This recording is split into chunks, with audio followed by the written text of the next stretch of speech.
ವಿಮೋಚನೆ ಕಾಂಡ 14ನೇ ಅಧ್ಯಾಯ 2ನೇ ವಚನ. ಒಂದು ಅಕ್ಷರ ಮಾತಾಡಿದಾಗ ಆ ಒಂದು ಸ್ಥಳ, ಆ ಸ್ಥಳದಲ್ಲಿ ಇಳ್ಕೊಂಡ್ರಂತೆ ಮಾತು. ಬಹಳ ಸ್ಥಳದಲ್ಲಿ ಇಳ್ಕೊಂಡ್ರಂತೆ ಇಸ್ರಾಯೇಲರು, ಆದ್ರೆ ಒಂದು ಸ್ಥಳ ವಿಚಿತ್ರವಾಗಿ ಐತಿ ಮಾತು.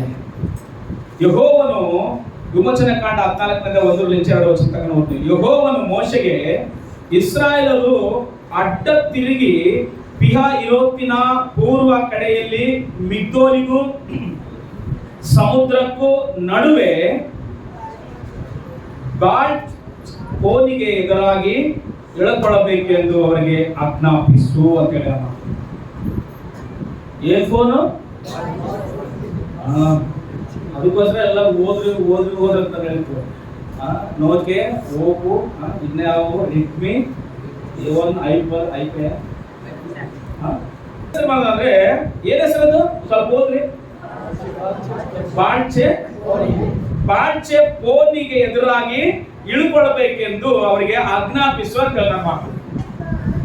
ಐಗುಪ್ತದಿಂದ ಇಸ್ರಾಯೇಲರು ಪ್ರಯಾಣ ಮಾಡಿ ಅವರು ಕಾನಾನ್ ದೇಶಕ್ಕೆ ಹೋಗುವುದರೊಳಗಾಗಿ ಬಹಳ ಕಡೆ ಉಳ್ಕೊಂಡರ ಮಾತು. ಅಂದ್ರೆ ಅಲ್ಲಿ ಸ್ಟಾರ್ಟ್ ಮಾಡಿದ ಪ್ರಯಾಣ ಸೀದಾ ಹೋಗಿಲ್ಲ. ಅವರು 40 ವರ್ಷ ತನಕ ಅಡವಿಯಲ್ಲಿ ಪ್ರಯಾಣ ಮಾಡ್ತಾರಲ್ಲ, ಆ 40 ವರ್ಷ ಸುಮಾರು ಒಂದು 100 ಸ್ಥಳಗಳಕ್ಕಿಂತ ಹೆಚ್ಚು ಕಡಿಮೆ ಉಳ್ಕೊಂಡಿರ್ಬೋದು.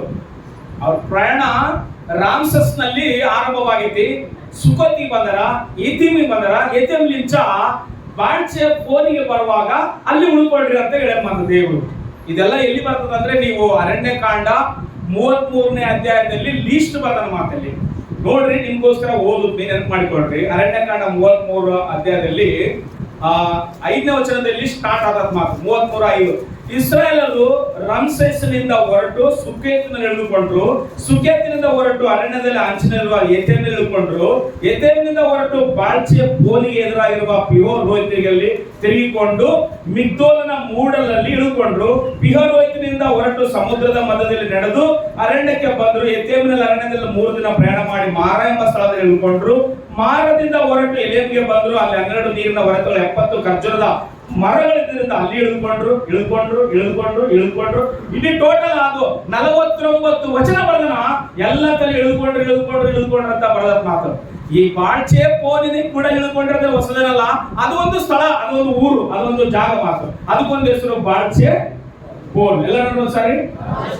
ಎಲ್ಲರ ಹತ್ರ ನೋಕೆ ಫೋನ್ ಇರ್ಬೋದು, ಓಪೋ ಇರ್ಬೋದು, ರೆಡ್ಮಿ ಇರ್ಬೋದು, ವಿವೋ ಇರ್ಬೋದು, ಎಲ್ಲ ಇರ್ಬೋದು. ಆದ್ರೆ ಇದೊಂದು ಇಟ್ಕೊಂಡ್ರೆ ಮನಸ್ಸಿನಲ್ಲಿ, ಏನ್ ಫೋನ್ ಇದು? ಎಲ್ಲರೂ ಸಾರಿ. ಬಾಳ್ಚೆ ಫೋನ್ ಅಂದ್ರೆ ಅರ್ಥ ಏನಂತಂದ್ರೆ ಜಾಗ್ರತೆ ಅಂತ ಅರ್ಥ ಅಂತಂದ್ರೆ ಸರ್. ಬಾಳ್ಚೆ ಫೋನ್ ಅಂದ್ರೆ ಏನರ್ಥ? ಜಾಗ್ರತೆ ಅನ್ನುವಂಥದ್ದು ಅರ್ಥ ಬರ್ತದ ಮಾತು. ಇಸ್ರಾಯೇಲರು ಐಗುಪ್ತದಿಂದ ಅಂದ್ರೆ ಅವರು ಮೋಶೆ 10 ಅದ್ಭುತಗಳು ಮಾಡಿ ಇಸ್ರಾಯೇಲ್ ಜನರನ್ನ ಹೊರಗಡೆ ಕರ್ಕೊಂಡ್ಬಂದು 3 ದಿವಸ ಪ್ರಯಾಣ ಮಾಡಿ ದೇವರನ್ನ ಆರಾಧನೆ ಮಾಡಬೇಕಾಗಿ ಇಸ್ರಾಯೇಲ್ನ ಹೊರಗಡೆ ಕರ್ಕೊಂಡ್ ಬರುವ ಪರಿಸ್ಥಿತಿಯಲ್ಲಿ ಸೀದಾ ಕಾನಾನ್ ದೇಶಕ್ಕೆ ಕರ್ಕೊಂಡು ಹೋಗಿಲ್ಲ. ಎದಕ್ಕಂದ್ರೆ ಸೀದಾ ಕಾನಾನ್ ದೇಶಕ್ಕೆ ಕರ್ಕೊಂಡು ಹೋಗ್ಬಿಟ್ರೆ ಅವರು ದೇವ್ರ ಮಹಿಮೆ ಕಾಣ್ಲಾರ್ರು ಅಷ್ಟೊಂದು. ಅದಕ್ಕೋಸ್ಕರವೇ 11 ದಿವಸ ಪ್ರಯಾಣನ 40 ವರ್ಷ ಮಾಡಿದಂತೆ ದೇವ್ರೆ. ಎಷ್ಟು ದಿವಸ ಪ್ರಯಾಣ, ಎಷ್ಟು ವರ್ಷ ಕ್ರಮ? ಬರೀ 11 ದಿವಸ ನಡ್ಕೊಂಡು ಹೋದ್ರೆ ಸಿಕ್ಬಿಡ್ತತ್ತ ಕಾನಾನ್ ದೇಶ. ಆದ್ರೆ ಎಷ್ಟು ವರ್ಷ ಅಡವಿಯಲ್ಲೇ ಸುತ್ತಾಡ್ತಾನೆ ದೇವ್ರು? 40 ವರ್ಷ ಸುತ್ತಾಡ್ತಾನೆ. ಎದಕ್ಕ ಅಷ್ಟು ವರ್ಷ ಸುತ್ತಾಡ್ತಾನೆ ಅಂದ್ರೆ ದೇವ್ರ ಯಾರು ಅಂತೇಳಿ ಜನರಿಗೆ ಗೊತ್ತಾಗ್ಬೇಕು, ದೇವ್ರ ಅದ್ಭುತ ಹೆಂಗ್ ಮಾಡ್ತಾರೆ ಅಂತೇಳಿ ಜನರಿಗೆ ಗೊತ್ತಾಗ್ಬೇಕಂತೇಳಿ ಸೀದಾ ದಾರಿ ಕರ್ಕೊಂಡು ಹೋಗ್ಲಾರ್ದಂಗ ಸಮುದ್ರ ಇರುವ ಕಡೆ ಕರ್ಕೊಂಡು ಹೋಗಿ, ಮುಂದೆ ಸಮುದ್ರ ಐತಿ, ಆ ಕಡೆ ಬೆಟ್ಟಗಳವ, ನೀವ್ ಅಲ್ಲಿ ಇಳ್ಕೊಳ್ರಿ ಸುಮ್ಮನೆ ಅಂತ ಹೇಳಿ ಮಾತು. ಆ ಹೆಸರೇ ಬಾಳ್ಚೆ ಫೋನ್ ಅಂತ ಹೆಸರು ಮಾತು. ಆ ಬಾಳ್ಚೆ ಫೋನ್ ಅಂದ್ರೆ ಜಾಗ್ರತೆ ಅಂತ ಅರ್ಥ. ಏನಂತ ಅರ್ಥ? ಎಲ್ಲರೂ ಒಂದ್ಸಾರಿ. ಇವತ್ತು ಯಾರ ಮನೆಯನ್ನ ನಾವು ಆಫೀಸರ್ಗಳ ಮನೆಗೆ ಹೋದ್ರೆ ಮುಂದೆ ಒಂದು ಬೋರ್ಡ್ ಹಾಕಿರ್ತಾರೆ, ಏನಂತ? ನಾಯಿಗಳು ಇದಾವ, ಜಾಗ್ರತೆ, ಕೂತ್ಕೊಂಡವೆ ಜಾಗ್ರತೆ ಅಂತ ಬರ್ತಾರೆ. ಒಂದ್ ವೇಳೆ ಬಸ್ ಸ್ಟ್ಯಾಂಡ್ಗೆ, ರೈಲ್ವೆ ಸ್ಟೇಷನ್ ಹೋದ್ರೆ ಅಲ್ಲಿ ಕೂಡ ಪೋಸ್ಟ್ ಅಂಟಿಸಿರ್ತಾರೆ. ಏನಂತ ಹೇಳ್ರಿ? ಜೇಬಿಗಳರಿದ್ದಾರೆ, ಸರಗಳರಿದ್ದಾರೆ, ಏನಾಗಿರ್ರಿ? ಜಾಗ್ರತೆ ಆಗಿರ್ರಿ. ಅಂದ್ರೆ ನೀವ್ ಎತ್ತಗೋ ನೋಡ್ಕೊಂತ ಆ ಬಸ್ ನೋಡು ಈ ಬಸ್ ನೋಡು ಅನ್ಕಂತಿದ್ರ ಮೆಲ್ಲಕ ಪರ್ಸ್ ಖಾಲಿ ಮಾಡೋಂತಾರ. ಅದಕ್ಕೋಸ್ಕರ ಜಾಗ್ರತೆ ಆಗಿರ್ರಿ ಅಂತೇಳಿ ಬೋರ್ಡ್ಗಳು ಹಚ್ಚಿ ಬಿಟ್ಟಿರ್ತಾರ. ಕರೆಂಟ್ ಟ್ರಾನ್ಸ್ಫರ್ ಹತ್ರ ಜಾಗ್ರತೆ ಅಂತ ಬರ್ದಿರ್ತಾರ. ಕೆಲವು ಅರಣ್ಯ ಫಾರೆಸ್ಟ್ ಕಡೆಗೆ ಹೋದ್ರೆ ಕರಡಿ ಧಾಮ, ಇಲ್ಲಿ ಯಾರು ವಾಹನಗಳು ನಿಲ್ಲಿಸಬಾರ್ರಿ, ಜಾಗ್ರತೆಯಾಗಿ ವಾಹನಗಳು ನಡೆಸ್ಕೊಂಡು ಹೋಗ್ರಿ. ಸಾಯಂಕಾಲ ಆದ ಕೂಡಲೇ ಯಾರು ಈ ದಾರಿಗೆ ಬರಬಾರ್ರಿ, ಇದು ಒಳ್ಳೆ ಜಾಗ ಅಲ್ಲ, ಇಲ್ಲಿ ಅಡವಿ ಮುರುಗಳು ಇರ್ತವೆ, ಜಾಗ್ರತೆ ಅಂತ. ಬಳ್ಳಾರಿ ಗುಡ್ಡದಾಗ ಕೂಡ ಈಗ ಜಾಗ್ರತೆ ಅಂತ ಬಂದಾರೆ. ಯಾವಾಗ ಗುರುತಾ ಟೀಚರ್ ಏನ್ ಮಾಡಲ್ಲ ಅಂತಂದ್ರೆ ಆಗಸ್ಟ್ 15ಕ್ಕ ಬಳ್ಳಾರಿ ಗುಡ್ಡದ ನಡೆದಿರೋ ಘಟನೆ ಹೇಳ್ತಾರೆ. ಆಗಸ್ಟ್ 15ಕ್ಕ ಹುಡುಗರ್ನೆಲ್ಲ ಸ್ಕೂಲ್ ಟೀಚರು ಬಳ್ಳಾರಿ ಗುಡ್ಡ ನೋಡ್ಸ್ಬೇಕು, ಇದು ಒಂದು ಚರಿತ್ರೆ ಇರುವಂತಹ ಗುಡ್ಡ ಅಂತೇಳಿ ಎಲ್ಲಾ ಟೀಚರು ಆ ಹುಡುಗರ್ನ ಕರ್ಕೊಂಡು ಬಳ್ಳಾರಿ ಗುಡ್ಡ ಹತ್ತಳ ಮಾತು. ಎಲ್ಲರೂ ಮಧ್ಯಾಹ್ನ ಚೆನ್ನಾಗಿ ತಿರುಗಾಡ್ಯಾರ. ತಂದಿರುವ ಟಿಫಿನು ಎಲ್ಲರೂ ಊಟ ಮಾಡ್ಯಾರ. ಊಟ ಮಾಡಿ ನೀರು ತುಂಬಿ ಬರಕ್ ಹೋಗೋ ಪರಿಸ್ಥಿತಿಯಲ್ಲಿ ಒಂದು ಹುಡುಗ ಹೋಗಿ ಕಾಜರತೆ, ಆ ಹುಡುಗನ ಹುಡ್ಕೊಂಬಕ್ ಹೋಗಿ ಇನ್ನೊಂದು ಹುಡುಗಿ ಕಾಜರತೆ, ಆ ಹುಡುಗಿ ಹುಡ್ಕೊಂಬಕ್ ಹೋಗಿ ಇನ್ನೊಂದು 3 ಜನ ಹೋಗಿರಂತ ಟೀಚರ್ ಒಳಗೆ ಕಾಜರತೆ, 4 ಜನ ಒಂದು ದಿವಸ ಡೇಟ್ ಆಗ್ಯಾರ. ಇದು ನಡೆದಿರುವ ಚರಿತ್ರೆ ಘಟನೆ ಇದು. ಅಲ್ಲೆಲ್ಲೂಯಾ. ಅವಾಗ್ಲಿಂಚ ಎಲ್ಲೆಲ್ಲಿ ಇಳಿಜಾರ ಐತೋ, ಎಲ್ಲೆಲ್ಲಿ ತೆಗ್ಗೈತೋ, ಎಲ್ಲೆಲ್ಲಿ ನೀರೈತೋ, ಎಲ್ಲೆಲ್ಲಿ ಕೆಳಗಡೆ ನೀರಿತ್ತು, ಮೇಲೆ ಮಣ್ಣೈತೋ, ಎಲ್ಲದಲ್ಲಿ ಜಾಗ್ರತೆ ಅಂತ ಅವಾಗ್ಲಿಂಚನೆ ಬರ್ದಿತ್ತು ಬಳ್ಳಾರಿ ಗುಡ್ಡ. ಅಲ್ಲೆಲ್ಲೂಯಾ. ಅದಕ್ಕಿಂತ ಮೊದಲು ಇರ್ಲಿಲ್ಲ ಮಾತು. ನಾವು ಕೂಡ ಒಂದ್ಸಾರಿ ಆ ಬಳ್ಳಾರಿ ಜಾತ್ರೆಗೆ ಹತ್ತಾ ಇದ್ರು. ಮತ್ತೆ ಆಗಸ್ಟ್ 15ಕ್ಕ ಜನವರಿ 20ಕ್ಕೆ ಅವಾಗ ಹತ್ತಾ ಇದ್ರು ಬಳ್ಳಾರಿ ಗುಡ್ಡನ. ಅವಾಗೆಲ್ಲ ಟಿಕೆಟ್ ಇರ್ಲಿಲ್ಲ, ನಾವು ಹೋಗುವ ಸಣ್ಣ ಹುಡುಗರ. ಯಾವಾಗ ಇದೆಲ್ಲ ಪ್ರಾಬ್ಲಮ್ ಆಯ್ತೋ ಅವಾಗ ಸರ್ಕಾರದವರು ಕ್ರಮ ಕೈಗೊಂಡ್ರು. ಯಾಕಂದ್ರೆ ಹಿಂಗೆ ಬಿಟ್ಬಿಟ್ರೆ ಜನರು ಅನೇಕರು ಸಾಯ್ತಾರೆ, ಅದಕ್ಕೋಸ್ಕರ ಸೆಕ್ಯೂರಿಟಿ ಗಾರ್ಡ್ ಇಟ್ರು, ಜಾಗ್ರತೆ ಅಂತ ಹೇಳಿ ಬರೆದ್ರು. ಅವಾಗ ಎಲ್ಲಾ ಪರಿಸ್ಥಿತಿಗಳೆಲ್ಲ ಆದ್ರೂ ಕೂಡ ಇನ್ನೂ ಅನಾಹುತಗಳು ಆಗೋದು ತಪ್ಪಲಿಲ್ಲ ಮಾತು. ನೀವು ಬಳ್ಳಾರಿ ಗುಡ್ಡ ನೀವೆಲ್ಲರೂ ಕೆಲವು ವ್ಯವಸ್ಥೆ ನೋಡಿರಿ ಅಂತ ನಾನು ನೆನೆಸ್ತೀನಿ. ಕೆಲವು ಈ ಕಡೆ ಗುಡ್ಡ ಇರ್ತತೆ, ಈ ಕಡೆ ಗುಡ್ಡ ಇರ್ತತೆ, ಮಧ್ಯದಲ್ಲಿ ನೆಲ ತರ ಇರ್ತತ, ಸೇಮ್ ಇದೆ ಮ್ಯಾಟ್ ತರ ಇರ್ತತ. ನೀವು ಹೋಗಿ ಅದ್ರಾಗ ಇಳಿದು ಜಂಪ್ ಮಾಡಿದ್ರೆ ಜಂಪ್ ಆತತ. ಆದ್ರೆ ನೀನು ಒಳಗಡೆ ಹೋಗಕ್ಕಲ್ಲ, ಆದ್ರೆ ಭೂಮಿ ಜಂಪ್ ಆತತ ಬಳ್ಳಾರಿ ಗುಡ್ಡ ಕೆಲವು ಸ್ಥಳಗಳಲ್ಲಿ. ನೀವು ನೋಡಿಲ್ಲ ಗೊತ್ತಿಲ್ಲಾಗ್ಲಿ, ನಾನು ನೋಡಿನಿ, ನೀವು ಕೂಡ ನೋಡಿಲ್ಲ. ಅಂದ್ರೆ ಕೆಳಗಡೆ ಏನೈತೆ ಹೇಳ್ರಿ, ನೀರಿದಾವ ಮಾತು. ಕೆಳಗಡೆ ಏನದವ, ನೀರದವ. ಎದಕ್ಕ ಕೆಳಗಡೆ ನೀರದವ, ಮ್ಯಾಲೆ ಎದಕ್ಕ ಮಣ್ಣು ತರ ಇದ್ದು ಹುಲ್ಲೈತಂತಂದ್ರೆ ನೀರು ಒಳಗಡೆ ಆಗ ಮಾತು. ಒಳಗಡೆ ಇದ್ದು ನೀರು ಪಾಸ್ ಬೆಳೆದು ಅದು ಇದು ಬಿಟ್ಬಿಟ್ಟು ಗಿಡಗಳು ಬಂದ್ಬಿಟ್ಟ ಮಾತು. ಗಿಡಗಳು ಬಂದಾಗ ಧೂಳ ಬಂದು ದುಮ್ಮು ಬಂದು ಎಲ್ಲ ನೀರು ಅರ್ಕೊಂಬಂದು ಅದೆಲ್ಲ ನೆಲ ಗಟ್ಟಾಗಿ ಹೊರಟತೆ. ಒಳಗಡೆ ನೀರದವ, ಅದ್ರ ಮೇಲೆ ನಿಂತ್ಕೊಂಡು ಹಿಂಗ ನಾವು ಜಂಪ್ ಮಾಡಿದ್ರೆ ಸ್ಪ್ರಿಂಗ್ ತರ ಜಂಪ್ ಆಗತ್ ಮಾತು. ಒಂದು ವೇಳೆ ಯಾರಾದ್ರೂ ಏನನ್ನ ಪರೀಕ್ಷೆ ಮಾಡಕ್ ಏನನ್ನ ಜಂಪ್ ಮಾಡಿದ್ರೆ ಒಳಗಡೆ ಹೋದ್ರೆ ಅಸಲು ತೆಗೆ ಕೂಡ ಬರಲ್ಲ. ಯಾಕಂದ್ರೆ ಮ್ಯಾಲೆಲ್ಲ ಸೇಮ್ ಮಣ್ಣು ತರ ಮ್ಯಾಟ್ ಐತಿ ಕೆಲವು ಕಡೆ. ಅದಕ್ಕೋಸ್ಕರವೇ ಏನಂತ ಬರೀತೀರಲ್ರಿ, ಜಾಗ್ರತೆ. ಈ ಕಡೆ ಬರಬೇಡ್ರಿ, ಕಾಲ್ ಜಾಗ್ರತ, ಕೈ ಜಾಗ್ರತ, ಇಲ್ಲಿ ಯಾರು ನೀರು ತಗೊಂಡ್ ಬರಬೇಡ್ರಿ ಅಂತ ಬರೀತಾರ ಮಾತು. ಇಸ್ರಾಯೇಲಿಗೆ ಕೂಡ ದೇವರು ಒಂದು ಸೂಚನೆ ಹೇಳಲಿಕ್ಕಾಗಿ, ಒಂದು ಅದ್ಭುತಗಳನ್ನು ದೇವರು ಮಾಡ್ಲಿಕ್ಕಾಗಿ, ಅವ್ರನ್ನ ದೇವರು ಎಂತಾತರ ತಿಳ್ಕೊಳ್ಳಿಕ್ಕಾಗಿ ಏನ್ ಮಾಡ್ಯಾರಂತಂದ್ರೆ ಬಾಳ್ಚೆ ಬೋನಿಗೆ ಹೋಗಿ ನೀವು ಅಲ್ಲಿ ಇಳ್ಕೊಳ್ರಿ ಅಂತ ಮಾತು. ಎಲ್ಲಿಗೆ? ಬಾಳ್ಚೆ ಬೋನಿಗೆ ಹೋಗಿ ನೀವು ಇಳ್ಕೊಳ್ರಿ ಅಂತ. ಬಾಳ್ಚೆ ಬೋನ್ ಅಂದ್ರೆ ಏನಂತ? ಜಾಗ್ರತೆ. ಏನ್ ಜಾಗ್ರತೆ ಅಂತಂದ್ರೆ ಮುಂದೆ ಕೆಂಪು ಸಮುದ್ರ ಐತಿ, ಈ ಕಡೆ ಗುಡ್ಡಗಳಿದಾವ, ನೀವು ಜಾಗ್ರತೆ ಆಗಿರ್ಬೇಕು. ಇಲ್ಲಿ ನೀವು ಜಾಗ್ರತೆ ಇಲ್ದಂಗಿದ್ರಗಿನ ಅಪಾಯಕ್ಕೆ ಖಚಿತವಾಗ್ಲೂ ಕಟ್ಟಿಟ್ಟ ಬುದ್ಧಿ ಅಂತ ಅರ್ಥ ಮಾತು. ಜಾಗ್ರತೆ ಅಂತ ಹೇಳಿದ್ರೆ ದೇವರು ಅಪಾಯ ಕಟ್ಟಿಟ್ಟ ಬುದ್ಧಿ ಅಂತ ಅರ್ಥ ಮಾತು. ಅದಕ್ಕೋಸ್ಕರವೇ ಜಾಗ್ರತೆಯಾಗಿರ್ರಿ ಇಲ್ಲಿ ನೀವು ಇಳ್ಕೊಂಡಾಗ ಅಂತ ಹೇಳಿ ಮಾತು. ನೋಡ್ರಿ, ಇಸ್ರಾಯೇಲರ ಪ್ರಯಾಣ ಬಹಳ ಸಾಫ್ಟಿಯಾಗಿ ಸಾಗಿರ್ಕೊಂಡು ಮಾತು. ಸಾಫ್ಟಿಯಾಗಿ ಸಾಗಿಲ್ಲ. ಇಸ್ರಾಯೇಲರ ಪ್ರಯಾಣ ಹೆಂಗೈತೋ ನಮ್ಮ ಜೀವನ ಕೂಡ ಹಂಗೆ ಸಾಗ್ತಾ ಇರ್ತ ಮಾತು. 11 ದಿವಸ ಪ್ರಯಾಣ ಅಷ್ಟೇ. ಕಾನಾನ್ಗೆ ಹೋಗ್ಬೇಕಂದ್ರೆ ಐಗುಪ್ತದಿಂದ. ಆದ್ರೆ ಎಷ್ಟು ವರ್ಷ ನಡೆಸಂತ ಬೈಬಲ್ ಐತೆ? 40 ವರ್ಷ ನಡೆಸ. ಪ್ರಿಯ ಮಕ್ಕಳ, ಎದಕ್ಕೆ 40 ವರ್ಷ ನಡೆಸಬೇಕಾಯ್ತು ದೇವ್ರು ಅಂದ್ರೆ, ಇವ್ರನ್ನ ಸೀದಾ ಕರ್ಕೊಂಡು ಹೋಗಿ ಕಾನಾನ್ ದೇಶಕ್ಕೆ ಬಿಟ್ರ. ಕಾನಾನ್ ದೇಶದಲ್ಲಿ 7 ಜಾತಿಯವರ ಒಂದು ಜನರ ಮಾತು. ಎಷ್ಟು ಜಾತಿಯವರು? 7 ಜಾತಿ ಜನರ ಮಾತು. ಅಮೋರಿಯರು, ಮಿದ್ಯನರು, ಅವರೆಲ್ಲರಲ್ಲಿ 7 ಜಾತಿ, ಕಾನಾನ್ಯರು, ಅವರೆಲ್ಲರೂ 7 ಜಾತಿ ಜನರ ಮಾತು. ಇವರೆಲ್ಲರ ದೇಶಕ್ಕೆ ಹೋಗಿ ಬರೀ ನೀವು ಬಂದು ಗುರುತು ಬರೀ ಅಂತ ಹೇಳಿ ಬಿಡಾಕಲ್ಲ. ಅವ್ರ ಹತ್ರ ಏನ್ ಮಾಡ್ಬೇಕು? ಇವರು ಯುದ್ಧ ಮಾಡಿ ಅವ್ರನ್ನ ತರಬೇಕು ಮಾತು ಅಂದ್ರೆ ಓಡಿಸ್ಬೇಕು. ಯುದ್ಧ ಮಾಡ್ಬೇಕಂದ್ರೆ ಇವರು ಐಗುಪ್ತ ದೇಶದಲ್ಲಿ 400 ವರ್ಷ ಇದಾರೆ ಮಾತು. ಕತ್ತಿ ಹಿಡ್ಕೊಂಬಿಲ್ಲ, ಬಾಣ ಹಿಡ್ಕೊಂಬಿಲ್ಲ, ಬರ್ಜಿ ಹಿಡ್ಕೊಂಬಿಲ್ಲ. ಇವ್ರು ಹಿಡ್ಕೊಂಡಿದ್ದು ಒಂದೇ ಒಂದು ಏನ್ ಗೊತ್ತಾ? ಕುಟ್ಟಿ, ಸಲಿಕೆ, ಕುದುರೆ ಕೆಲಸ. ಅಲ್ಲೆಲ್ಲೂಯಾ. ಇವ್ರು ಕರ್ಕೊಂಡೋಗಿ ಕಾನಾನ್ ದೇಶಕ್ಕೆ ಕರ್ಕೊಂಡೋದ್ರೆ ಇವ್ರ ಹತ್ರ ಯುದ್ಧ ಮಾಡಿ ಸಾಯೋದಕ್ಕಿಂತ ಐಗುಪ್ತ ದೇಶದಲ್ಲಿ ಇರೋದು ವಾಸ ಅನ್ಕೊಂಡು ಏನ್ ಮಾಡ್ತಾರೆ ಅಂದ್ರೆ ಅವ್ರ ಐಗುಪ್ತ ದೇಶದ ಅನುಭವ ನಾವು ಬೇಕಂತ ಹೇಳ್ತಾರಂತೆ. ಅದಕ್ಕೋಸ್ಕರ ದೇವ್ರು ಏನ್ ಮಾಡಂದ್ರೆ ಸೀದಾ ಕರ್ಕೊಂಡು ಹೋಗ್ಲಾರ್ದಂಗ ಇವ್ರನ್ನ ಶ್ರಮೆಯಿಂದ, ಹಿಂಸೆಯಿಂದ, ಬಾಧೆಯಿಂದ ಕರ್ಕೊಂಡು ಹೋಗುವಾಗ ದೇವ್ರ ಅದ್ಭುತಗಳು ಮಾಡ್ತಾ ಏನ್ ಮಾಡಂದ್ರೆ ಕರ್ಕೊಂಡು ಹೋಗಿ 40 ವರ್ಷದೊಳಗಾಗಿ 6 ಲಕ್ಷ ಜನ ಕಾಲ್ಬಲ ಹೊರಟಿದ್ರೆ, ಅಂದ್ರೆ 20 ವರ್ಷ ಮೇಲ್ಪಟ್ಟು ಜನರನ್ನ ಲೆಕ್ಕ ಮಾಡಿದಾಗ 6 ಲಕ್ಷ ಜನ ಅಂತ ಬರೆದ ಬೈಬಲ್. 20 ವರ್ಷ ಮೇಲ್ಪಟ್ಟವ್ರನ್ನ ಲೆಕ್ಕ ಮಾಡಿರಂತೆ. ಅಂದ್ರೆ 19 ವರ್ಷ, 18 ವರ್ಷ ಆ ಕಡೆ ಇದ್ದವ್ರು 1 ವರ್ಷ, ಹಾಗೆ ಹುಟ್ಟಿದವ್ರನ್ನ ಲೆಕ್ಕ ಇಲ್ಲ. ಒಂದು. ಎರಡನೇದು ಮುದುಕರು ಮುಕ್ಕರನ್ನ ಲೆಕ್ಕ ಮಾಡಿಲ್ಲ ಬೈಬಲ್. ಯಾರನ್ನ ಲೆಕ್ಕ ಮಾಡೈತಿ? 20 ವರ್ಷದಿಂದ ಹಿಡಿದು ಮೇಲ್ಪಟ್ಟವರು, ಯುದ್ಧದಲ್ಲಿ ನಿಂತ್ಕೊಂಡು ಕತ್ತಿ ಹಿಡ್ಕೊಂಡು ಯುದ್ಧ ಮಾಡುವವ್ರನ್ನ ಅವ್ರು ಲೆಕ್ಕ ಮಾಡೈತೆ. ಆ 6 ಲಕ್ಷದಲ್ಲಿ ಹೋಗಿದ್ದು ಬರೀ ಇಬ್ಬರೇ, ಕಾಲೇಬ, ಯೆಹೋಶುವ. ಹಲ್ಲೆಲೂಯಾ. ಒಂದ್ಸಲ ಅರ್ಥದರು. ಎಷ್ಟು ಜನ ಹೊರಟರ? 6 ಲಕ್ಷ ಜನ ಹೊರಟಿದ್ರೆ ಐಗುಪ್ತ ದೇಶ ಬಿಟ್ಟು. ಅಲ್ಲಿ ಹೋಗಿದ್ದು ಮಾತ್ರ 20 ವರ್ಷ ಮೇಲ್ಪಟ್ಟವರಲ್ಲಿ ಹೋಗಿದ್ದು ಇಬ್ಬರಂತೆ, ಕಾಲೇಬ, ಯೆಹೋಶುವ. ಇನ್ನ 1 ವರ್ಷದಿಂದ ಹಿಡಿದು 19 ವರ್ಷ ಜನರು ಇವರೆಲ್ಲರ ಪರಿಸ್ಥಿತಿ ನೋಡ್ತಾ ಭಯ ಪಡ್ತಾ ದೇವರಿಗೆ ವಿಧಿಯರಾಗಿ ಅವ್ರ ಜೊತೆ ಸೇರಿದಂತ ಬೈಬಲ್ ಮಾತು. ಓಕೆ, ಗಮನವಿಟ್ಟು ಕೇಳಿಸ್ಕೊಳ್ರಿ. ಈ ಬಾಳ್ಚೆಫೋನ್ ಅನ್ನುವಂತ ಸ್ಥಳಕ್ಕೆ ಬಂದು ಅವ್ರು ಹೇಳ್ಕೊಂಡಾರ ಮಾತು. ಆ ಬಾಳ್ಚೆಫೋನ್ ಅಂತಂದ್ರೆ ಜಾಗ್ರತೆಯಾಗಿರ್ರಿ ಅಂತ. ಎದಕ್ಕ? ಮುಂದೆ ಕೆಂಪು ಸಮುದ್ರ, ಇನ್ನ ಸಮುದ್ರ ದಾಟಿಲ್ಲ ಅವರು.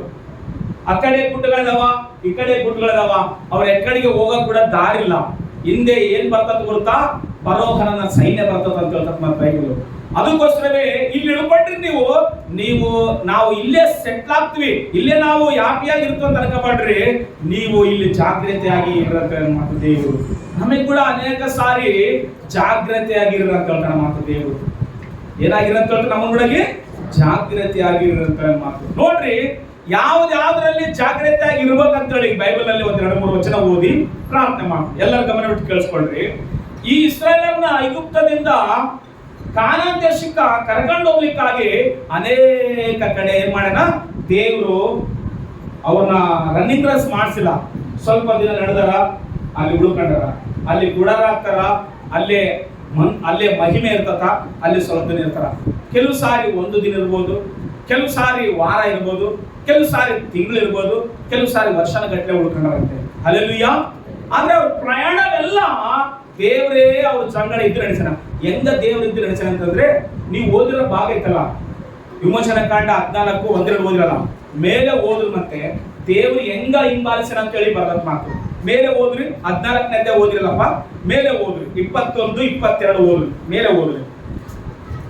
ವಿಮೋಚನ ಕಾಂಡ ಓದ್ರಿ. ಯೆಹೋವನ ಹಗಲು ಹೊತ್ತಿನಲ್ಲಿ ದಾರಿ ತೋರಿಸುವುದಕ್ಕೆ ಮೇಘಸ್ತಂಭದಲ್ಲಿಯೂ ರಾತ್ರಿ ವೇಳೆಯಲ್ಲಿ ಬೆಳಕು ಕೊಡುವುದಕ್ಕೆ ಅಗ್ನಿಸ್ತಂಭದಲ್ಲಿಯೂ ಇದ್ದು ಅವರ ಮುಂಭಾಗದಲ್ಲಿ ಹೋದನು. ದೇವ್ರ ಹೆಂಗಂತೆ ಇಸ್ರಾಯೇಲ್ಗಳು ಇವಾಗ 2 ತರ ಆಗದಂತೆ. ಒಂದು, ಹಗಲು ದಾರಿ ತೋರಿಸ್ಲಿಕ್ಕಾಗಿ ಮೇಘಸ್ತಂಭವಾಗ್ಯದನ, ರಾತ್ರಿ ಕೂಡ ಹೆಂಗದನ ಆತನು, ರಾತ್ರಿ ಕೂಡ ಅವ್ರಿಗೆ ದಾರಿ ತೋರಿಸ್ಲಿಕ್ಕಾಗಿ ಹೆಂಗದಂತೆ ಅಗ್ನಿ ಸ್ತಂಭವಾಗಿ. ಮೇಘ ಸ್ತಂಭಮೈ, ಅದೇ ಹಾಡು ಐತಲ್ಲ, ಇದೇ ಹಾಡು. ಹೆಂಗ ಹಾಡು ಎಲ್ಲರೂ ಹಾಡ್ರಿ.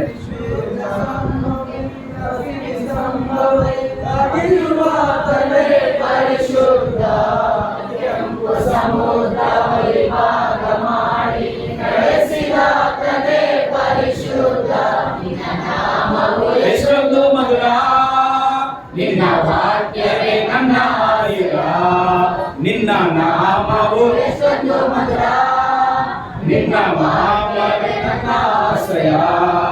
ಸಾಕು. ಮೇಘ, ಅಗ್ನಿ, 2 ರೀತಿಯಲ್ಲಿ ದೇವರು ಅವ್ರಿಗೆ ಆಶ್ರಯವಾಗೇನಂತೆ. ನೋಡ್ರಿ, ಎಲ್ಲರ ಗಮನ ಇಟ್ಟು ಕಳಿಸ್ಕೊಡ್ರಿ. ದೇವರವ್ರ ಸಂಗಡ ಅದನ, ದೇವರವ್ರ ಸಂಗಡ ಇದ್ರೊಳಗೆ ಏನಂತ ನೀವು ಹೆಂಗಿರತ್ತೇನ, ಜಾಗ್ರತೆ ಆಗಿರತ್ತ. ಹಲ್ಲೆಲೂಯಾ. ಯಾರ ಮಂತಕನ ಹೋಗಿರ್ತು ಅನ್ಕೊಳ್ರಿ, ಹೊರಗಡೆ ಏನದವಂತ ಬರ್ದಂತ ಬೋರ್ಡ್ ಹಾಕಿರ್ತಂತ ನಮ್ಮಲ್ಲಿ ನಾಯಿಗಳವ ಜಾಗ್ರತೆ ಆಗಿರತ್ತ. ಕೆಲವು ಸಾರಿ ನಾಯಿ ಹಿಂದಿದ್ರೊಳಗೆ ಜಾಗ್ರತೆ ಆಗಿರಂತ ಬರ್ದಿರ್ತಾರೆ ಅವ್ರು. ಎದಕ್ ಗೊತ್ತಾ ಐಡಿಯಾ? ಕಳ್ಳರು ಬರ್ತಿರ್ತಾರ ಅಂತ ಹೇಳಿ, ಇಲ್ಲ ಏನನ್ನ ಒತ್ಕೊಂಡು ಹೋಗಿ ಬರ್ತಿರ್ತಾರ ಅಂತೇಳಿ ಅವ್ರು ಆ ರೀತಿಯಾಗಿ ಬರೆದು ಹಾಕ್ಬಿಡ್ತಾರಂತೆ ಹೊರಗಡೆ. ಎದಕ್ ಗೊತ್ತಾ? ಜಾಗ್ರತೆ ಅಂತೇಳಿ ಬರೆದು ಬಿಟ್ರೆ ಇನ್ನ ಯಾರು ನಮ್ ಗೇಟ್ ಏನ್ ಮಾಡಲ್ಲ, ಮುಟ್ಟಾಕಲ್ಲ ಅಂತ ಅರ್ಥ ಮಾಡಿ.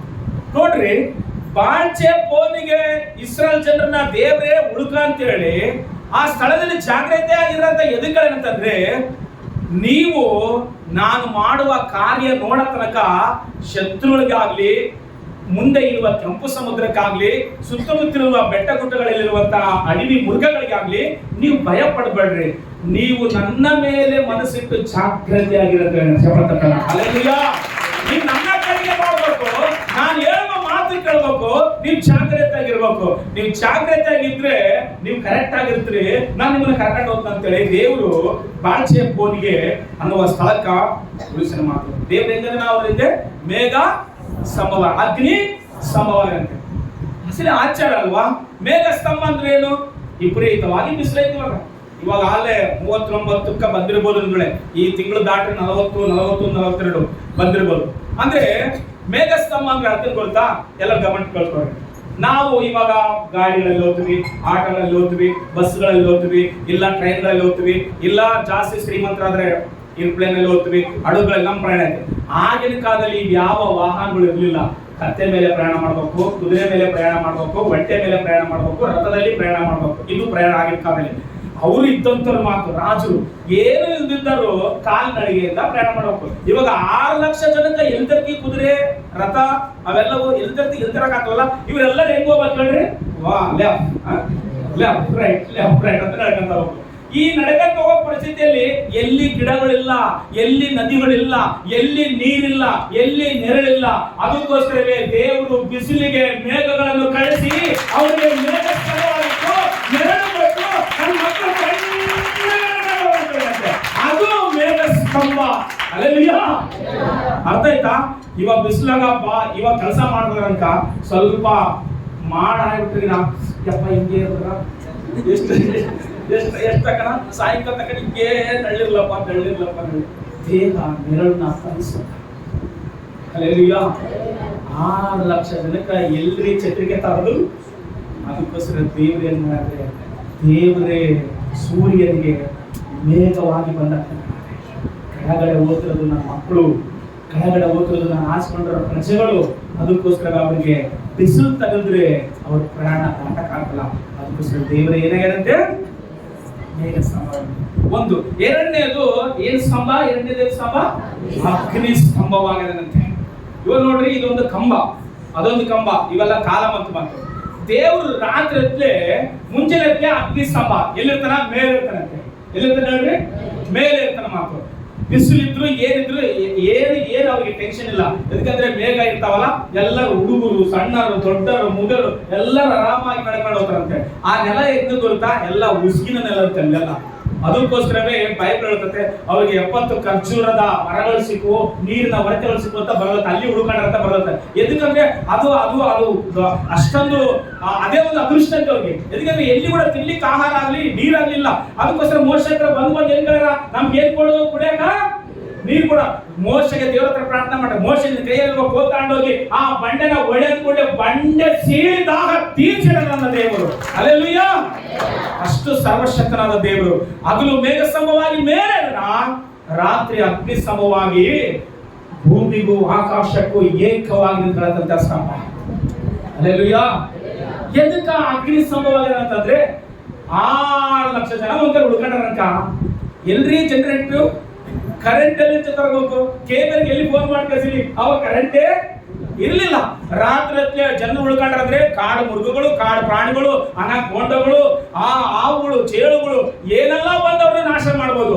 ಅದಕ್ಕೋಸ್ಕರವೇ ಬೆಂಕಿ ಹಾಕಿ ಇಟ್ಕೊಂಡ್ರೆ ಜಾಗ ಯಾವ ಪ್ರಾಣಿಗಳು ಬರಕಲ್ಲ. ಬೆಂಕಿಗೆ ಎಲ್ಲವೂ ಏನ್ ಮಾಡ್ತಾವ? ಭಯ ಪಡ್ತಾವ. ಅಲ್ಲಲ್ಲಿ ಹೇಳೋದು ಸಾರಿ, ಯಾರನ್ನ ಅಡಿವಾಗ ಪ್ರಯಾಣ ಮಾಡಾಗೆ ನನಗೆ ಕಳ್ಳಂದ್ರ ಬಾಳ ಭಯ, ಕಳ್ಳಂದ್ರ ಬಾಳ ಭಯ ಅಂತ. ಕಳ್ಳಿಗೆ ಭಯ ಮಾಡ್ತಾರೆ? ಬೆಂಕಿ ಗೀಸಿ ಕಡ್ಡಿ ತೋರ್ಸಂತ ಮಾತು. ಯಾವಾಗ ಗೀಸಿಗೆ ಬಂದಿದ್ದು ಕಳ್ಳಿ ಕಂಡ್ರೆ ಏನ್ಕಂದ್ರೆ ಬೆಂಕಿ ಕಟ್ಟಿಗೆ ಅಂತಾರಂತೆ. ಎದಕ್ಕಂದ್ರೆ ಬೆಂಕಿ ಕಂಡ್ರೆ ಕಣ್ಣಿಗೆ ಬಹಳ ಭಯ ಅಂತೆ. ಮೇಲಿರುವಂತ ಎಲ್ಲಾ ರೋಮಗಳು ಸುಟ್ಟೋಗುವಂತ ಭಯ. ಅಷ್ಟು ಮಾತ್ರ ಅಲ್ಲ, ದೇವರೇ ಸರ್ವಶಕ್ತನಾದ ಯೆಹೋವ ದೇವರೇ ಈ ಕಂಬ ಇಷ್ಟು 9 ಅಡಿ 10 ಐತಿ. ದೇವರೇ ಭೂಮಿಯಿಂದ ಆಕಾಶದವರೆಗೂ ಅಗ್ನಿ ಸ್ತಂಭವಾಗಿದ್ದು ಇಡೀ ಇಸ್ರಾಯೇಲರ 6 ಲಕ್ಷ ಜನಕ್ಕಿಂತ ಹೆಚ್ಚು ಜನರಿಗೆ ಒಂದು ಬೆಳಕಾಗಿದ್ದಂತ ರಾತ್ರಿ ಎಲ್ಲ ಚಬಳತನ. ಅಷ್ಟು ಸರ್ವಶಕ್ತನಾದ ದೇವರ ಸಂಗಡ ಪ್ರಯಾಣ ಮಾಡುವಂತ ಜನರಿಗೆ ಬಾಳ್ಚೆಪೋನ್ ಅನ್ನುವಂತ ಸ್ಥಳ ಕರ್ಕೊಂಡು ಹೋಗಿ ನೀವು ಇಲ್ಲಿ ಉಳ್ಕೊಳ್ರಿ ಅಂತ ಹೇಳಿದಂತೆ. ಎದಕ್ಕೆ ಗೊತ್ತಾ? ನೀವು ಇಲ್ಲಿ ಉಳ್ಕೊಳ್ರಿ, ನಾನು ಕೆಲವು ಸಂಗತಿಗಳು ನಾನು ನಿಮ್ಮೊಟ್ಟಿಗೆ ಮಾತಾಡಬೇಕು ಅಂತ ಹೇಳ್ತಾನೆ ಮಾತು. ನೋಡ್ರಿ, ಬಾಳ್ಚೆಪೋನ್ ಅಂತಂದ್ರೆ ಜಾಗ್ರತೆ. ಎಲ್ಲ ನೋಡ್ರಿ ಸಾರಿ, ಜಾಗ್ರತೆ ಅಂದ್ರೆ ಎಲ್ಲ ಜೋರನ್ರಿ. ಜಾಗ್ರತೆ. ಅಲ್ಲಿ ಗುಣೆ ಐತಿ, ಜಾಗ್ರತೆ. ಇಲ್ಲಿ ಅಲ್ಲಿ ತೆಗ್ಗೈತಿ, ಜಾಗ್ರತೆ. ಅಲ್ಲಿ ತಿನ್ನೈತಿ, ಜಾಗ್ರತೆ ಅಂತೇಳಿ ನಾವು ಕೇಳ್ತು ಮಾತು. ಜಾಗ್ರತೆ ಎದುರಲ್ಲಿ ಜಾಗ್ರತೆ ಇರಬೇಕು ಕ್ರೈಸ್ತರಾದ ನಾವು. ಯೆರೆಮೀಯನಿಗೆ ಹೇಳ್ತಾನೆ, ಇಸ್ರಾಯೇಲ್ ಜನರಿಗೆ ಹೇಳು, ಜಾಗ್ರತೆ ಆಗಿ ಕೇಳು ನನ್ನ ಮಾತು ಹೇಳ್ತಾನೆ ಮಾತು. 17:24 ಓದು ಒಂದ್ಸಾರಿ. ಜಾಗ್ರತೆ ಅನ್ನುವಂಥದ್ದು ಎದುರಲ್ಲಿ ನಾವು ಜಾಗ್ರತೆ ಆಗಿರ್ಬೇಕು. ಯಾಕೆ ಜಾಗ್ರತೆ ಆಗಿರ್ಬೇಕು ಅಂತ ಹೇಳ್ತಾನೆ ಮಾತು. 17:24 ಓದ್ರಮ್ಮ. ತೆಲುಗಿನಾಗ ಓದ್ರಿ, ಕನ್ನಡದಾಗ ಓದ್ರಿ, 2 ಭಾಷೆನಲ್ಲಿ ಓದ್ರಿ. ಯೆಹೋವನಾದ ನನ್ನ ನುಡಿ ಇದೆ, ನೀವು ನನ್ನ ಕಡೆಗೆ ಚೆನ್ನಾಗಿ ಕಿವಿಗೊಟ್ಟು. ಇಲ್ಲಿ ಏನಂತ ಹೇಳ್ತಾನಪ್ಪ? ಜಾಗ್ರತೆ ಅನ್ನುವ ಮಾತು ಏನು ಉಪಯೋಗಿಸನ? ಚೆನ್ನಾಗಿ ಕಿವಿಗೊಟ್ಟು ಏನ್ ಮಾಡ್ರಿ? ಸಬ್ಬತ್ತು ದಿನದಲ್ಲಿ ಈ ಊರಿನ ಬಾಗಿಲೊಳಗೆ ಯಾವ ಹೊರೆಯನ್ನು ನೀವು ಏನ್ ಮಾಡಬಾರದು? ತಾರದೆ ಯಾವ ಕೆಲಸವನ್ನು ಮಾಡದೆ ಆ ದಿನವನ್ನು ನನ್ನ ದಿನವೆಂದು ಆಚರಿಸಿದರೆ ಆಗ ದಾವೀದನ ಸಿಂಹಾಸನ ರೂಢನಾದ ಅರಸರು ಪ್ರಭುಗಳು ಏನಂತಪ್ಪ? ರಥಾಶ್ವಗಳನ್ನು ನೀಡಿದವರಾಗಿ ಈ ಪಟ್ಟಣದ ಬಾಗಿಲುಗಳನ್ನು ಪ್ರವೇಶಿಸುವರು. ಇವರ ಪ್ರಧಾನರು ಯೆಹೂದದ ಜನರು ಯೆರೂಸಲೇಮಿನ ನಿವಾಸಿಗಳ ಪಟ್ಟಣದ ಎಲ್ಲರೂ ಇಲ್ಲಿ ಸೇರುವರು. ಈ ಪಟ್ಟಣವು ನಿತ್ಯವೂ ನೆಲೆಯಾಗಿರುವುದು. ಆಮೇಲೆ ಹೇಳಲು ಸಾರಿ. ಜಾಗ್ರತೆ ಅಂತ ಹೇಳಿನಲ್ಲ, ಏನ್ ಗೊತ್ತಾ ಜಾಗ್ರತೆ ಅಂತಂದ್ರೆ? ತೆಲುಗಿನಾಗ ಏನಂತ ಮರಿಯು ಯೆಹೋವ ಈ మాట సెలవిచ్చిన మీరు నా మాట జాగ్రత్తగా విని విశ్రాంతి దినమును ఏ పనియు చేయక దాన్ని ప్రతిష్ఠిత దినముగా నుంచి విశ్రాంతి దినముగా ఈ పట్టణము గుమ్మములో గుండా ఏ బరువును తీసుకొని పోక ఉండను ఎడల ಅಂತ ಮಾತು. ಅಂದ್ರೆ ಮೊದಲನೇ ಮಾತು ಏನಂತ? ಮೊದಲನೇ ಮಾತು ಒಂದೇ ಮಾತು. ಮೊದಲನೇ ಮಾತು ನೀವು ನನ್ನ ಕಡೆಗೆ ಚೆನ್ನಾಗಿ ಕಿವಿಗೊಟ್ಟು ಸಬ್ಬತ್ತು ದಿನದಲ್ಲಿ ಈ ಊರಿನ ಬಾಗಿಲೊಳಗೆ ಸಾಕು. ನೀವು ಎಕ್ಕಡಿಗೆ ಕಿವಿ ಕೊಡ್ಬೇಕು? ದೇವರ ಕಡೆಗೆ ಕಿವಿ ಕೊಡ್ಬೇಕು. ಎಲ್ಲರ ಕಡೆಗೆ ಕಿವಿ ಕೊಡ್ಬೇಕಮ್ಮ? ದೇವರ ಕಡೆಗೆ ಕಿವಿ ಕೊಡ್ಬೇಕು. ತೆಲುಗಿನಾದ್ರೆ ಮರಿಯು ಯೆಹೋವ ಈ మాట సెలవిచ్చిన మీరు నా మాట జాగ్రత్తగా విని ಅಂತ ಮಾತು. ತೆಲುಗಿನ ಏನಂತಾರಪ್ಪ? ನಾ మాట ಜಾಗ್ರತగా ವಿನಿ ಅಂತ ಮಾತು. ನಾವು ಕೆಲವು ವಿಷಯಗಳನ್ನ ಮಾತಾಡುವಾಗ ನಾವು ಕ್ಯಾಶುವಲ್ ಆಗಿ ಅಂದ್ರೆ ಮಾಮೂಲಾಗಿ ಮಾತಾಡ್ತಿರ್ತೀವಿ. ಕೆಲವು ಮಾತುಗಳು ಮಾತಾಡುವಾಗ ಬೇಸ್ ಕೇಳಿಸಿ ಅಂತಿರ್ತಂತೆ. ಎದುರು ಬರ್ತಾ ಎಲ್ಲ ತಪ್ಪು ಕೇಳಿಸ್ಕೊಂಡ್ಬಿಟ್ರೆ ಪರ್ಪಟ್ ಆಗ್ಬಿಡ್ತಂತ ಮಾತು. ಅದಕ್ಕೋಸ್ಕರ ಹೆಂಗ್ ಕೇಳಿಸ್ಕೊಂಡ್ವಿ? ಚೆನ್ನಾಗಿ ಕೇಳಿಸಿ ಅಂತ ಹೇಳ್ತಿರ್ತ ಮಾತು. ಜಾಗ್ರತೆಯಾಗಿ ಕೇಳಿಸ. ಯಾರ ಮಾತು? ದೇವರ ಮಾತು. ಏನ್ ದೇವ್ರ ಮಾತು? ವಿಶ್ರಾಂತಿ ದಿನವನ್ನು ನನ್ನ ದಿನವೆಂದು ನಾನು ಏನ್ ಮಾಡ್ಕೊಂಡಿದ್ದಾರನ್ನ ಪ್ರತಿಷ್ಠತೆ ಮಾಡ್ಕೊಂಡಿದ್ದೀನಿ. ವಿಶ್ರಾಂತಿ ದಿನ ಅಂದ್ರೆ ಯಾವುದು? ನಮಗೆ ಇವಾಗ ಭಾನುವಾರ, ಆಗಿನ ಕಾಲದಲ್ಲಿ ಶನಿವಾರ ಮಾತು. ಆದ್ರೆ ಇಸ್ರಾಯೇಲ್ ಜನರಿಗೆ ಹೇಳ್ತಾನೆ, ಭಾನುವಾರ ದಿವಸ ಯಾವ ಹೊರೆಯನ್ನು ನೀವು ಓಡಬಾರದು. ಯೆರೂಸಲೇಮಿಗೆ ಯಾವ ಹೊರೆ ತರಬಾರದು, ಯೆರೂಸಲೇಮಿನಿಂದ ಯಾವ ಹೊರೆ ಹೊರಗಡೆ ಹೋಗಿ ಮಾಡಬಾರದು. ಎದಕ್ಕಂದ್ರೆ ಅವಾಗೆಲ್ಲ ಅವರು ಓಡುವಂತ ಹೊರೆಗಳು, ಬುಟ್ಟಿಗಳು, ಒಂದು ವೇಳೆ ಗಂಟುಗಳು ಹೊರಗಡೆ ತಗೊಂಡೋಗಿ ಮಾರ್ಕೊಂಡು ಬರ್ತಾ ಇದ್ರು.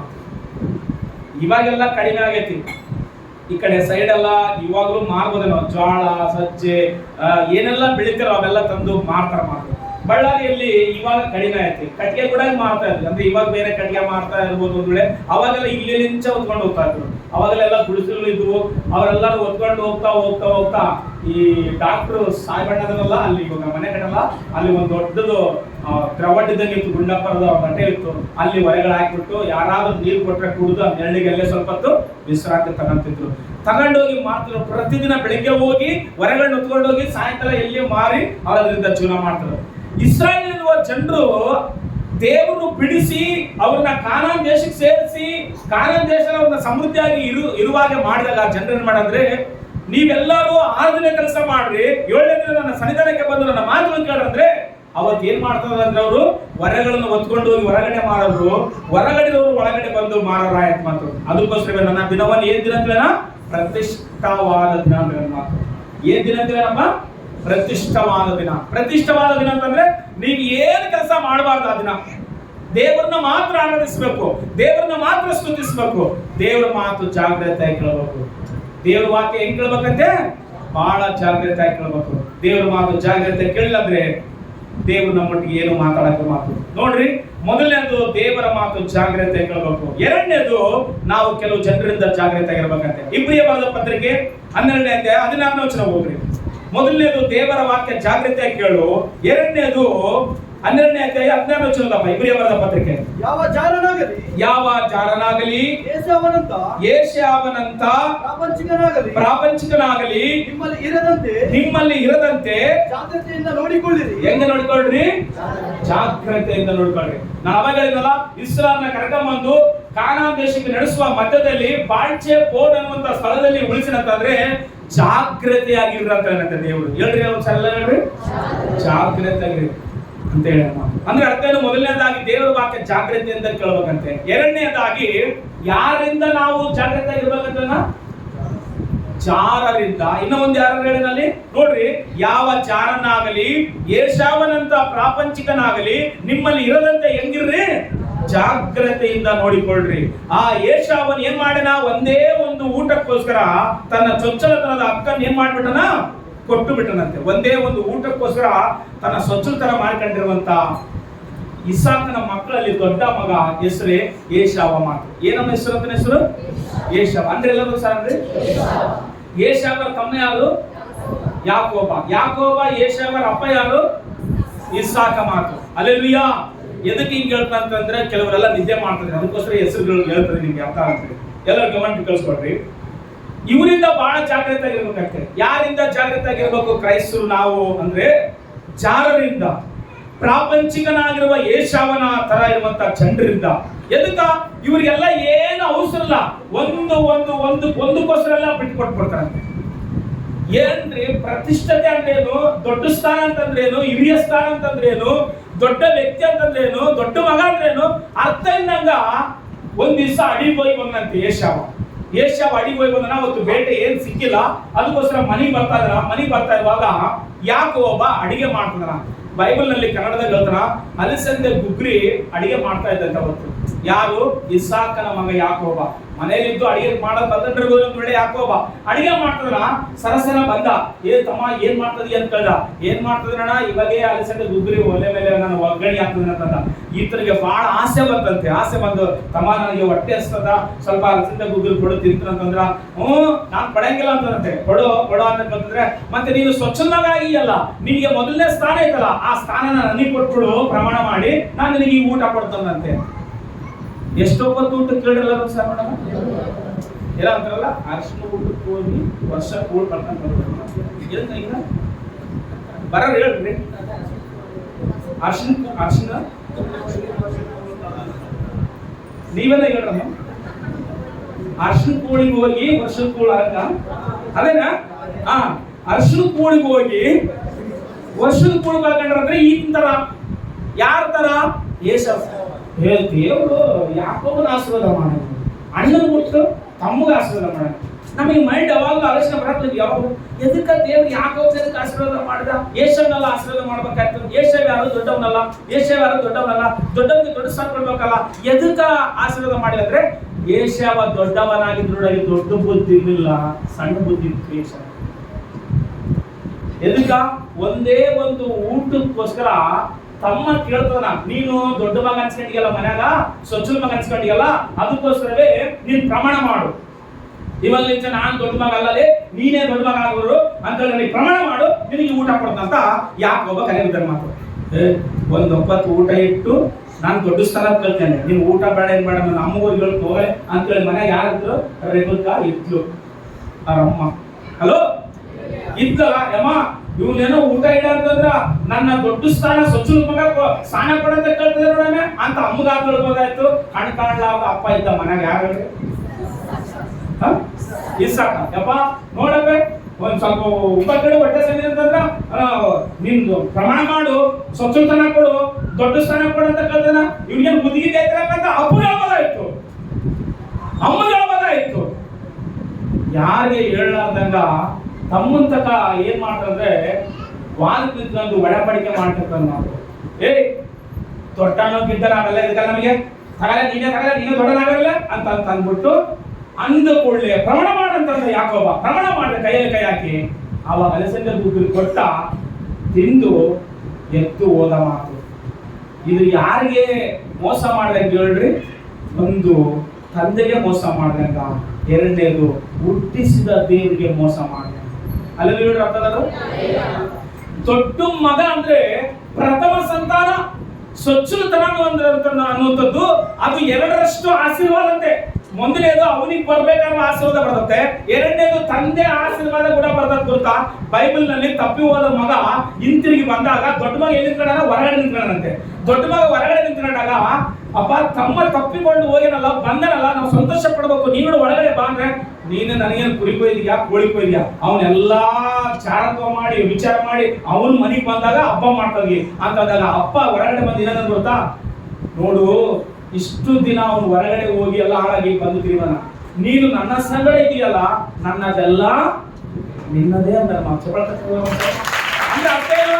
ದೊಡ್ಡ ಮಗನಿಗೆ ತಂದೆಗೆ ಏನು ಆಸ್ತಿ ಇರ್ತದೋ ಅದು ಯಾರಿಗೆ ಕೊಡೋದು ನೋಡ್ರಿ? ದೊಡ್ಡ ಮಗನಿಗೆ ಕೊಡಬಹುದು ತಂದೆ ಆಸ್ತಿ, ಸಣ್ಣ ಮಗನಿಗೆ ಕೊಡಕ್ ಬರಲ್ಲ. ಆದ್ರೆ ದೊಡ್ಡ ಮಗನು ದೊಡ್ಡ ಸ್ಥಾನದಲ್ಲಿ ಇರಲಾರ್ದಂಗ ಒಂದೇ ಒಂದು ಊಟಕ್ಕೋಸ್ಕರ ಏನ್ ಕೊಟ್ಟನ? ಪ್ರಮಾಣ ಮಾಡಿ ತಮ್ಮನಿಗೆ ಯಾಕೋಬನಿಗೆ ಪ್ರಮಾಣ ಮಾಡಿ ಸ್ವಚ್ಛತನವನ್ನು ಕೊಟ್ಟನಂತೆ. ಅದಕ್ಕೋಸ್ಕರವೇ ಬೈಬಲ್ ನಲ್ಲಿ ಬರುತ್ತಾ, ಯಾವ ಜಾರನಾಗಲಿ ಏಷಾವನಂತ ಪ್ರಾಪಂಚಿಕನಾಗಲಿ ನಿಮ್ಮಲ್ಲಿ ಇರಬಾರದಂತೆ ಜಾಗ್ರತೆಯಿಂದ ನೋಡಿಕೊಳ್ಳ. ಅಲ್ಲೆಲ್ಲ ಕೈಗಳಿರ್ತಾರಲ್ಲ ಅರ್ಥ ಆಯ್ತಾ? ಜಾಗ್ರತೆ ಅಂದ್ರೆ ಏನಂತ? ಒಂದು ಒಪ್ಪತ್ತು ಊಟಕ್ಕೋಸ್ಕರ ಪ್ರಪಂಚದಲ್ಲಿ ಮೋಸ ಮಾಡೋರಿರ್ಬೋದು, ಸುಳ್ಳು ಹೇಳೋರಿರ್ಬೋದು, ಕಳ್ತನ ಮಾಡೋರಿರ್ಬೋದು, ಅನ್ಯಾಯ ಮಾಡೋರಿರ್ಬೋದು, ಅಕ್ರಮ ಮಾಡೋರಿರ್ಬೋದು. ತಿಂಬಾಕ್ ಎಷ್ಟು ಪಡೆದಾಡ ಸಾಯ್ತಿರಲ್ಲೇ, ನಿನಗೆ ಯಾವತ್ತನ್ನು ತಿಂದಿರೋದು ಕೇಕ್ ಅಂತ ಹೇಳ್ತಾರ. ಇವರೆಲ್ಲ ಯಾರು ಹೇಳಿರುವಾಗ ಏಷಾವನಂತ ಸಭೆಗೆ ಇರ್ತಾರ. ಇಲ್ಲಿ ಪಾಸ್ಟರ್ ಅದನ, ದೇವರಿದಾರ, ಇಲ್ಲಿ ಆರಾಧನೆ ನಡೀತೈತೆ, ಎಲ್ಲ ಇದ್ದು ನೋಡಲಿ. ಕೇಕ್ ತಿಂದಿಲ್ಲ ನಾವು ಹಸಿರಿ, ಕೇಕ್ ಯಾವತ್ತು ನೋಡಿಲ್ಲ ಹಸಿರಿ. ಹೆಂಗ್ ಮಾಡ್ತೀವಿ ನಾವು? ನಾಯಿಗಳ ತರ ಕಚ್ಚಾಡ್ತು ಮಾತು. ಏಷಾವನು ಪ್ರಮಾಣ ಮಾಡಿ ಅಲಸಂದೆ ಕುಗ್ಗಿರ್ತಿದ್ದಾನ, ನೀನ್ ನಾಯಿ ತರ ಕಚ್ಚಾಡ್ತಿ ಸಭೆಯಲ್ಲಿ ಇದ್ದು ನೋಡಲಿ, ಯಾರು ಇಲ್ಲ. ಇವ್ರು ಯಾರು ಹೇಳ್ರಿ? ಏಷಾವನಂತ ಚಾರರು ಮಾತು. ದೇವ್ರಿಗೆ ಭಯ ಪಡ್ತಾರವರು, ದೇವರಂದ್ರೆ ಭಯಂತ ಜನರು. ಇವರ ಕುರಿತಾಗಿ ಹಿಂಗಿರ್ರಿ ಇವಾಗ ಹೇಳ್ರಿ, ಜಾಗ್ರತೆ. ಎಲ್ರಿ ನಾವು ಬಡದಾಡೋದು?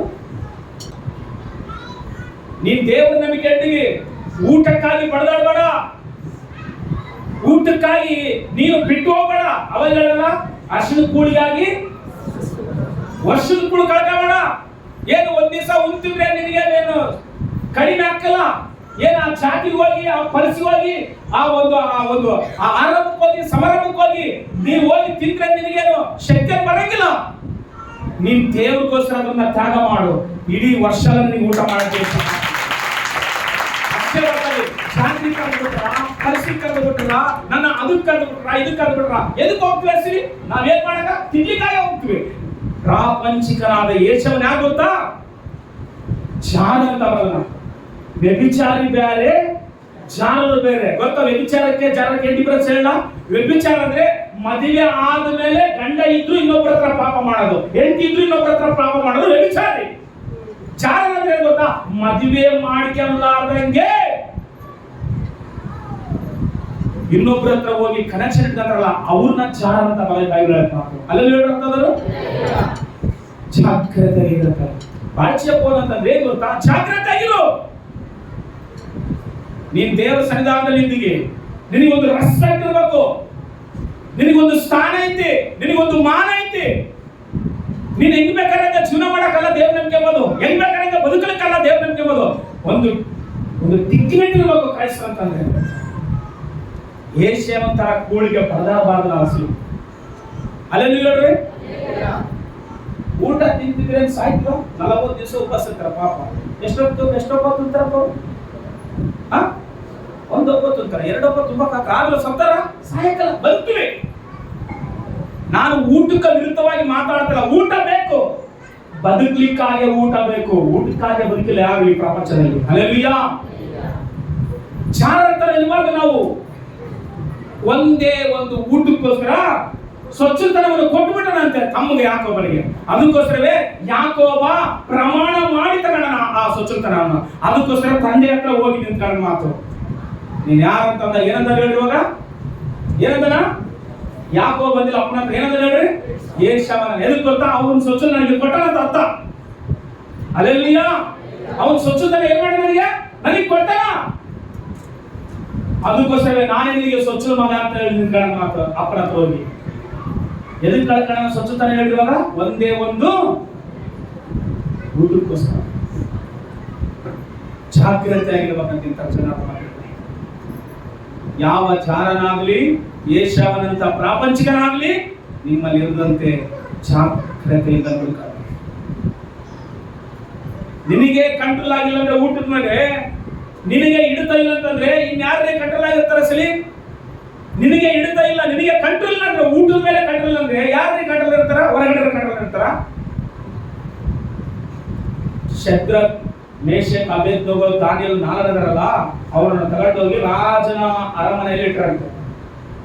ನೋಡಪ್ಪ, ನಿಮಗೆ ಒಳ್ಳೆ ಊಟ ಕೊಡ್ರಂತದ ರಾಜ, ನಿಮ್ಗೆ ಒಳ್ಳೆ ಊಟ ಕೊಡ್ತೀವಿ ನಾವು, ಬೇಸು ಉಂಡ್ರಿ ಬೇಸು ಓದಿಕೊಳ್ಳ ಅಂತ ಹೇಳಂತೆ. ಅವ ದಾನಿಯೇಲ್ ಒಂದು ಮಾತನ್ನ ನೆನಪು ಗೊತ್ತಾ, ದಾನಿಯೇಲ್ ಪುಸ್ತಕದಲ್ಲಿ 1:8-9 ಒಂದು ಮಾತು ಬರೀತಾನೆ, ರಾಜನು ತಿನ್ನುವ ಭೋಜನವನ್ನು ತಿಂದು ನನ್ನ ದೇಹವನ್ನು ಅಪರಿಶುದ್ಧ ಮಾಡಿಕೊಳ್ಳೋದಂತ ಸವಾಲು ಮಾಡಿ ನಿಂತ್ಕೊಳ್ಳೋಣ ಅನ್ಯ ದೇಶದ ಜನರ ಮಧ್ಯದಲ್ಲಿ. ಯಾರು? ದಾನಿಯೇಲನು. ಏನು ಊಟ? ಏನು ಊಟದು? ರಾಜನು ತಿನ್ನುವ ಭೋಜನ. ರಾಜ ನಮ್ಮಂಗೆ ಅನ್ನ ಸಾಂಬಾರು ತಿಂತಾನ? ಏನ್ ತಿಂತಾನ ಆತನು? ಕಣ್ಣಿಗೆ ಕೋರಿದ್ದು ಊಟ ಮಾಡ್ತಾನ. ಆದ್ರೆ ಅಂತ ಊಟ ಬರ್ತಾ ಇದ್ದಂದ್ರೆ ರಾಜನು ತಿನ್ನುವ ಊಟ ನಾನು ಮಾಡಂಗಿಲ್ಲ. ಎದಕ್ಕೂ ಗೊತ್ತಾ, ನನ್ನ ದೇಹವು ದೇವರಿಗೆ ಆಲಯವಂತ ಚಪಳ. ಒಂದು ಊಟಕ್ಕಾಗಿ ಪಡೆದಾಡ್ತಾ ಇದ್ರೆ ನಾವಿನ್ನ ಎಲ್ಲಿ ನಾವು ನಮ್ಮ ದೇಹನ ಕಂಟ್ರೋಲ್ ಮಾಡ್ಕೊಂಡ್ರಿ. ಒಂದೊಪ್ಪತ್ತು ಊಟಕ್ಕೆ ಕೂಡ ನಮ್ಮ ಕೈಲಿ ಕಂಟ್ರೋಲ್ ಮಾಡ್ಕೊಳಕ್ ಆಗ್ತಲ್ಲ ಅಂತಂದ್ರೆ ಇನ್ನ ಏನು ನಾವು ಅರ್ಥ ಮಾಡ್ಕೊಂಡಿವಿ ದೇವ್ರ ಮಾತನ್ನ ಸರಿ. ಎದಕ್ಕೆ ಏಷ್ಯಾವನ ದೇವ್ರ ಆಶೀರ್ವಾದ ಮಾಡಿ ಅರ್ಥ ಆಯ್ತು ಇವಾಗ. ಎದಕ್ಕೆ ಯಾಕೋಬನ ಆಶೀರ್ವಾದ ಮಾಡ್ಯಾನ? ಎದಕ್ಕೆ ಯಾಕೋಬ ಏನ್ ಮಾಡ್ಯಾನ ಗೊತ್ತಾ? ಪ್ರಮಾಣ ಮಾಡ್ಕೊಂಡು ತಗೊಂಡ, ಮೋಸ ಮಾಡ್ಕೊಂಡು ತಗೊಂಡಿಲ್ಲ ಯಾಕೋಬ. ಎಲ್ಲರೂ ಏನಂತೀವಿ? ಮೋಸಗಾರ. ಇದ್ರ ಏನು ಬಾಯ ಕೊಳ್ಳಿಟ್ಟ ಕಡಿತಿದ್ದೇನಪ್ಪ ಏಷ್ಯಾವ? ಸಣ್ಣತ ಏಷ್ಯಾವ? ಸಣ್ಣತ ಅಲ್ಲಲ್ವಾ? ಜ್ಞಾನ ಐತಲ್ವಾ? ಅಡಿವಿಗೆ ಹೋಗಿ ಬೇಟೆ ಆಡುವ ಕೆಪಾಸಿಟಿ ಐತಂದ್ರೆ ಧೈರ್ಯ ದಮ್ಮು ಯಾಕೋಬನಿಗಿಂತ ಬಹಳ ಐತೆ. ಆದ್ರೆ ಒಂದು ಒಪ್ಪತ್ತು ಊಟಕ್ಕೆ ಬಿದ್ದರೆ ಮಾತೀಶ. ಹಲೋ, ನಾವು ಬಹಳ ಸ್ಟ್ರಾಂಗ್, ನಾವು ಬಹಳ ಪೌರುಷ ಅಂತ್ರಿ. ನಿನ್ ಪೌರುಷ, ನಿನ್ ಸ್ಟ್ರಾಂಗ್, ನಿನ್ ಮುಂದೆ ಬಿಸ್ಕೆಟ್ ಹಾಕಿದ್ರೆ ಬಿದ್ದೋದ್ವಿ. ಹಲೋ, ನೀನ್ ಎಷ್ಟು ಪೌರುಷವಾಗಿ, ಎಷ್ಟು ಸ್ಟ್ರಾಂಗ್ ಆಗಿ ನಿನ್ ಮುಂದೆ ಏನ್ ಹಾಕಿದ್ರೆ ನೀನ್ ಬಿದ್ದೋಗಿ ಪಾಪದಲ್ಲಿ ಅಂತೇಳಿ ನಿನಗಿಂತ ಸೈತಾನಿಗೆ ಪಕ್ಕ ಗೊತ್ತು. ಹಲೋ, ನೀನ್ ಏನು ಬಿಸ್ಕೆಟ್ ಹಾಕಿದ್ರೆ ನಾಯಿ ತರ ತಿರುಗಾಡ್ಕೋ, ಅದನ್ನ ಮುಂದೆ ಹಾಕೋನು. ಏಷ್ಯಾವಾಗ ಊಟ ಬಿಸಿ ಹಾಕಿದ, ನಿನಗೇನ್ ಬಿಸಿ ಹಾಕ್ತಾರ ನೋಡ್ಕೊಂಡಿಯಾ? ಏನ್ ಬಿಸಿ ಹಾಕಿದ್ರೆ ನೀನ್ ಬಿದ್ದೋಗ್ತದೆ ಗೊತ್ತಾ? ನಾನು ಸ್ಟ್ರಾಂಗ್ ಅಸ್ಸಿನಿ ಬಿದ್ದೋಗಲ್ಲ. ಸ್ಟ್ರಾಂಗ್ ಗಿಂಗಿ ಏನಿಲ್ಲ. ದಾವೀದ ಮಹಾರಾಜ ಕೂಡ ಬಿದ್ದೋಗ, ನೀನಲ್ಲ. 1000 ಜನ ಕತ್ತೆ ದವಡಿಯಿಂದ ಕೊಲ್ಲಿಸಿದ ಸಾಯಿಸಿದ ಸಂಸೋನ್ ಬಿದ್ದೋಗ, ನೀನೇ ದೊಡ್ಡ ಮಹಾಶಾಲಿ ಎಲ್ಲ ಸೇರಿ. ಅದಕ್ಕೋಸ್ಕರ ಜಾಗ್ರತೆ ಆಗಿರೋ ವಾಕ್ಯ. ಅಲ್ಲಿ ಸಾರಿ, ಜಾಗ್ರತೆ ಆಗಿರೋ. ದೇವರನ್ನ ನಂಬಿಕೆ ಇದ್ದೀವಿ ನಾವು, ದೇವರನ್ನ ಆರಾಧನೆ ಮಾಡ್ತಾ ಇದೀವಿ. ಇಸ್ರಾಯೇಲ್ ಜನ ಕರ್ಕೊಂಡು ಹೋಗಿ ಬಾಳ್ಚೆ ಅನ್ನುವ ಸ್ಥಳಕ್ಕೆ ಇಳಿಸಿ ಜಾಗ್ರತೆ ಆಗಿರ್ರಿ. ಎಂತ ಜನರಿರ್ತಾರ ಅಂತಂದ್ರೆ ಒಂದೊಪ್ಪತ್ತು ಊಟಕ್ಕೋಸ್ಕರ ಸ್ವಚ್ಛತನವನ್ನು ಬಿಟ್ಟು ಬಿಡ್ತಾರಂತೆ. ಅರ್ಥ ಏನ್ ಗೊತ್ತಾ ಸಿರಿ? ಸ್ವಚ್ಛತನ ಬಿಟ್ಟಂತಂದ್ರೆ ತನ್ನನ್ನು ತಾನು ಮಾರ್ಕೊಂಡಂಗ, ತನ್ನನ್ನು ತಾನು ಒಪ್ಪಿಸ್ಕೊಟ್ಟಂಗ ಸರಿ ತಮ್ಮಗ. ಆತ ತಮ್ಮಗ ಒಪ್ಪಿಸ್ಕೊಟ್ಟನ. ನಾವು ಯಾರಿಗೆ ಒಪ್ಪಿಸ್ಕೊಳ್ತೀವೋ ನಮ್ಮ ಬಾಡಿನ, ನಮ್ಮ ದೇಹ, ನಮ್ಮ ಕಣ್ಣುಗಳ, ನಮ್ಮ ನಾಲಿಗೆನ, ನಮ್ಮ ಮಾತುನ, ನಮ್ಮ ಕಾರ್ಯಗಳು, ನಮ್ಮ ಕೆಲಸಗಳು ಯಾರಿಗೆ ಒಪ್ಪಿಸ್ಕೊಳ್ತೀವೋ ಜಾಗ್ರತೆಯಾಗಿರೋ ಮಾತು. ಮೊದಲನೇದು ನನ್ನ ಮಾತು ಕೇಳೋದ್ರಲ್ಲಿ ಜಾಗ್ರತೆಯಾಗಿರ್ರಿ. ಎರಡನೇದು ಇಂಥ ಏಷಾವನಂತ ಪ್ರಾಪಂಚಿಕನಾಗಿರುವ ಜಾರನಾಗ್ತಾರಂತವ್ರ ಹತ್ರ ಜಾಗ್ರತೆಯಾಗಿರೋ ಮಾತು. ಮೂರನೇದು ಎಫೆಸ ಬರೆದ ಪತ್ರಿಕೆಯಲ್ಲಿ ಹೇಳ್ತಾನೆ 5:16 ಓದುವ ಸಾರಿ. ಎಫೆಸ ಬರೆದ ಪತ್ರಿಕೆಯಲ್ಲಿ ಮೂರನೇದು ಏನಂತ ಹೇಳ್ತಾನೆ? ಈ ದಿನಗಳು ಕೆಟ್ಟವುಗಳಾಗಿವೆ. ಈ ದಿನಗಳು ಮಾತ್ರ ಒಳ್ಳೆಯವಲ್ಲಪ್ಪ, ಅಸಲಿ ಈ ದಿನಗಳು ಎಂತವಂತೆ? ಕೆಟ್ಟವುಗಳಾಗಿವೆ. ಆದುದರಿಂದ ಕಾಲವನ್ನು ಸುಮ್ಮನೆ ಕಳಕೊಳ್ಳದೆ ಅದನ್ನು ಬೆಲೆ ಉಳ್ಳದೆಂದು ಉಪಯೋಗಿಸಿಕೊಳ್ಳಿರಿ ಮತ್ತು ಭಕ್ತಿಹೀನರಾಗಿ ಬುದ್ಧಿಹೀನರಾಗಿ 15 ಓದು.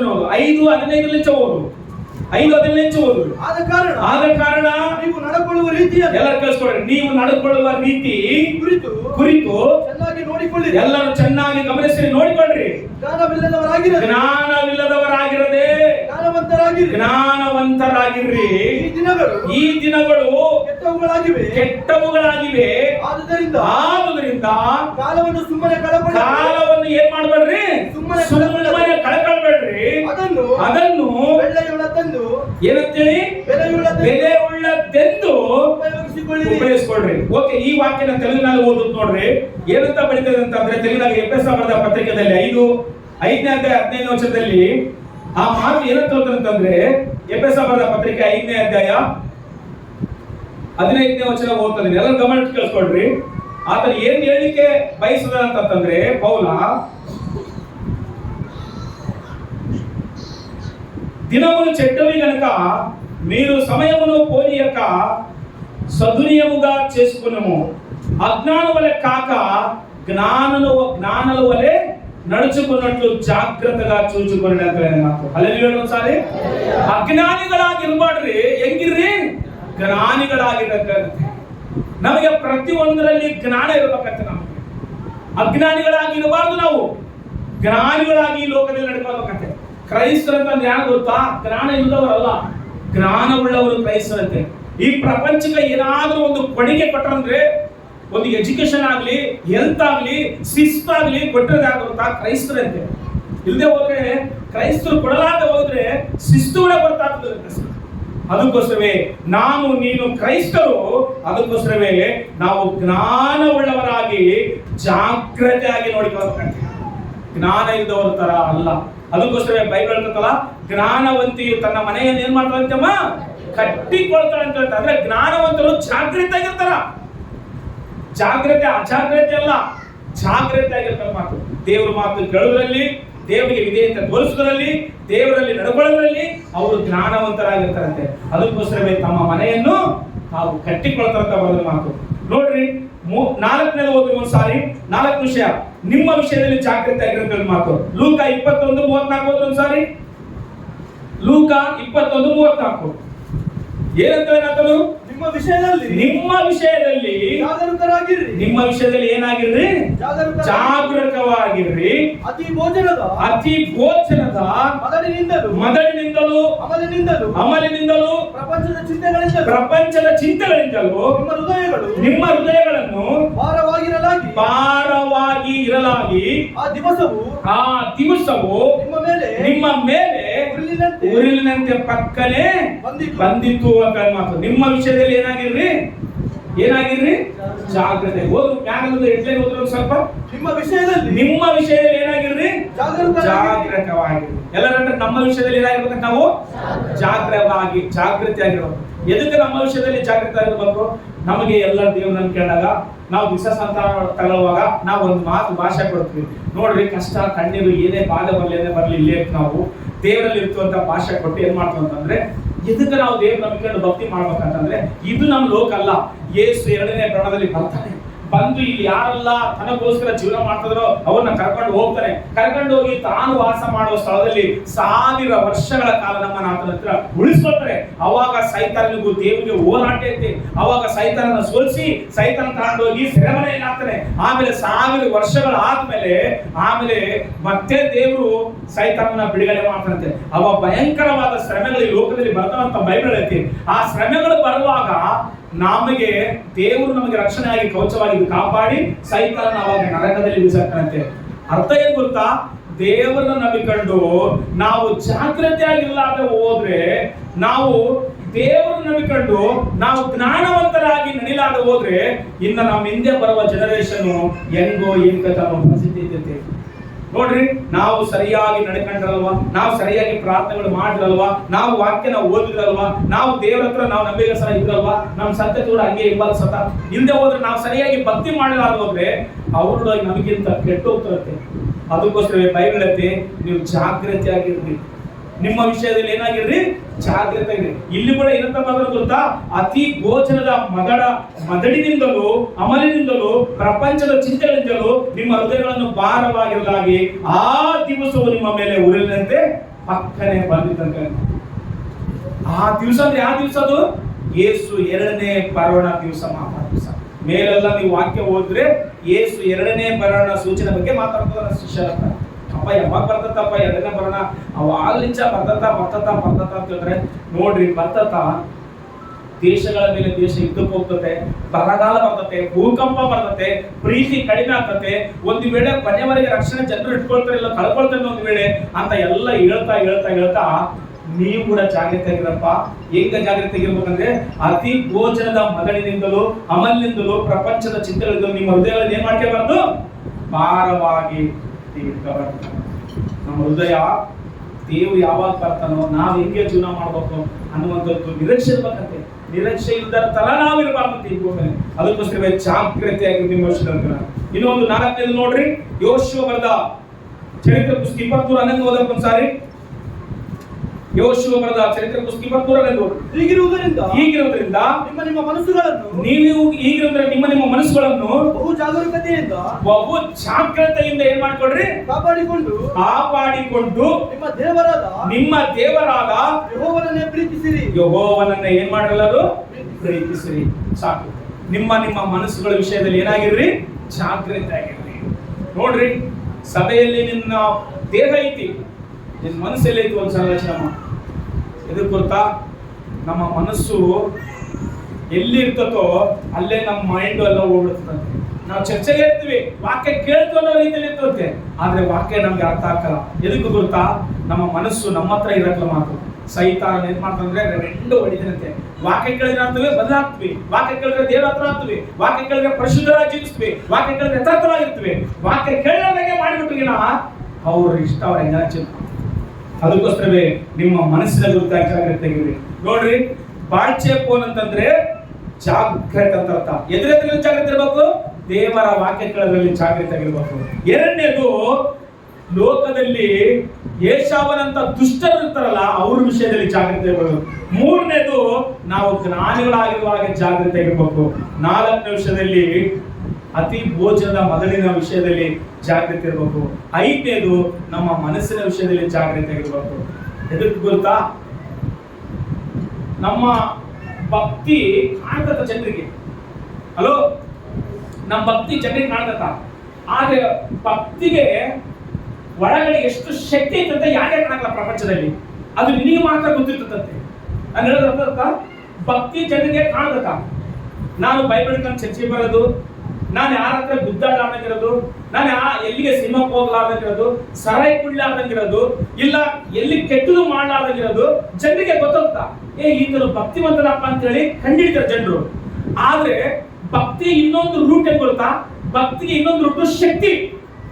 ಹಲೋ, ಈ ಶಕ್ತಿ ಯಾವಾಗ ಹೊರಗಡೆ ಬರ್ತದಂದ್ರೆ, ನಿನ್ನನ್ನು ರೇಗಿಸುವಾಗ, ನಿನ್ನನ್ನು ಕೆದಕುವಾಗ, ನಿನ್ನನ್ನು ಪಾಪ ರೇಗಿಸುವಾಗ ನೀನು ಭಕ್ತಿಯಲ್ಲಿ ಶಕ್ತಿ ಉಳ್ಳವನಾಗಿದ್ರೆ ನಿನ್ನ ಮುಂದೆ ಅದು ಬಿದ್ದೋದ ನೀವು ಬಿದ್ದೋಗ್ತಾನೆ.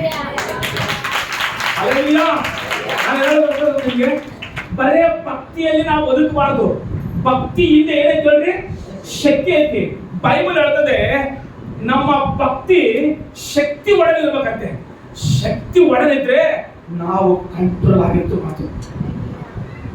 ಬರೇ ಭಕ್ತಿ ಪ್ರಯೋಜನ ಇಲ್ಲ. ನಾನು ಶಿಸ್ತಾಗಿ ಚರ್ಚ್ ಬಂದ್ಬಿಟ್ಟೆ, ಶಿಸ್ತಾಗಿ ನಾನು ಆರಾಧನೆ ಮಾಡ್ಬಿಟ್ಟೆ, ಶಿಸ್ತಾಗಿ ನಾನು ಹಾಡಾಡ್ಬಿಟ್ಟೆ, ಶಿಸ್ತಾಗಿ ನಾನು ಕಲ್ಸ್ಕೊಬಿಟ್ಟೆ. ಅಲ್ಲ ಅಲ್ಲ, ನೀನ್ ಸಿಂಗಲ್ ಆಗಿರ್ತೀಯಲ್ಲ, ಅಲ್ಲಿ ಪಾಸ್ಟ್ ಇಲ್ದುದು ಸ್ಥಳದಲ್ಲಿ ಇರ್ತೀಯಲ್ಲ, ನಿನ್ನ ಭಾಷೆ ಹೆಂಗಿರ್ತತ, ನಿನ್ನ ನೋಟ ಹೆಂಗಿರ್ತತ, ನಿನ್ನ ಕ್ರಿಯೆ ಹೆಂಗಿರ್ತತ, ನಿನ್ನ ನಡವಳಿಕೆ ಹೆಂಗಿರ್ತತ, ಅವಾಗ ಹೊರಗಡೆ ಬರ್ತದಂತೆ. ನಿನ್ ಭಕ್ತಿ ಒಳಗೆ ಇಂದ ಶಕ್ತಿ ಇದ್ರೆ ಅಲ್ಲಿ ಕೂಡ ಭಕ್ತಿವಂತರಾಗಿ ಬರ್ತೀಯಂತೆ. ಹಲ್ಲೆಲೂಯಾ. ನಿನಗೆ ಶಕ್ತಿ ಇಲ್ಲದ ಭಕ್ತಿ ಮಾತ್ರ ಪ್ರದರ್ಶನ ಮಾಡ್ತಿರ್ತೀಯ ಅಷ್ಟೇ. ಪ್ರದರ್ಶನ ಅಂದ್ರೆ ಅರ್ಥ ಆಯ್ತಾ? ಈಗ ಜನತ್ರ ವಸ್ತುಗಳು ಇರ್ತಾರಲ್ಲ, ಮ್ಯೂಸಿಯಂ ನಲ್ಲಿ ಕೆಲವು ವಸ್ತುಗಳು ಇರ್ತಾರ. ಇದೇನಂದ್ರೆ ಆಗಿನ ಕಾಲದಾಗ ರಾಜರು ಆಡಿರೋದಿದು, ಆಗಿನ ಕಾಲದಾಗ ರಾಣಿ ಕೂತ್ಕೊಂಡಿರೋ ಕುರ್ಚಿ, ಆಗಿನ ಕಾಲದಾಗ ರಾಣಿ ಸ್ನಾನ ಮಾಡಿರೋದಿದು, ಆಗಿನ ಕಾಲದಾಗ ರಾಜರ ಕೈ ಕಾಲಿರುವಂತದ್ದು ವಸ್ತು ಇದು, ಆಗಿನ ಕಾಲದಾಗ ಇದು ಬೀಸಕಲ್ಲು, ಇವಾಗ ಬೀಸಕಲ್ಲು ಇಲ್ಲಲ್ಲ, ಅವೆಲ್ಲ ಮ್ಯೂಸಿಯಂ ಇಟ್ಟರ ಮಾತು. ಆಗಿನ ಕಾಲದಾಗ ಈ ತರ ನಮ್ಮ ಭಕ್ತಿನ ಪ್ರದರ್ಶನ ಮಾಡಬಹುದು. ಒಂದು ವೇಳೆ ಈ ತರ ಸಿನಿಮಾಕ್ಕೆ ಹೋಗಕ್ಕಲ್ಲ, ಸರಾಯಿ ಕುಡಿಯಕಲ್ಲ, ವ್ಯಭಿಚಾರ ಮಾಡಕಲ್ಲ, ಬೀಡಿ ಸೇರಕಲ್ಲ, ಕೆಟ್ಟ ಮಾತಾಡಕಲ್ಲ, ಕೆಟ್ಟವ್ರ ಸಾಹಸ ಹಿಡಿಯಕಲ್ಲ ಅಂತ ನಮ್ಮನ್ನ ಪ್ರದರ್ಶನ ಮಾಡಬಹುದು.